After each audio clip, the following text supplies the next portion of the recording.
మాట్లాడితే నా బీసీలు అంటాడు, మాట్లాడితే నా ఎస్సీలు అంటాడు.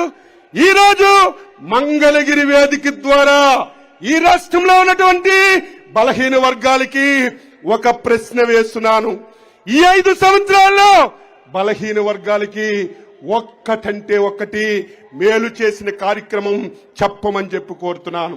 చంద్రబాబు నాయకత్వంలో ఆ రోజు బీసీ మంత్రిగా ఒకేసారి 175 రెసిడెన్షియల్ పాఠశాలలు ఇచ్చాం. ఈ రాష్ట్రంలో ప్రతి జిల్లా హెడ్ క్వార్టర్లో ఏదైతే మంచి సెంటర్లో 5 ఎకరాల స్థలం ఇచ్చి 5 కోట్లు మంజూరు చేసి బీసీ భవనాలకి శంకుస్థాపన చేస్తే అన్ని రద్దు చేసి మొత్తం ఆ భూములన్నీ వైసీపీ దొంగలందరూ దోచుకున్నారు. దీనికి సమాధానం చెప్పమని చెప్తున్నాను.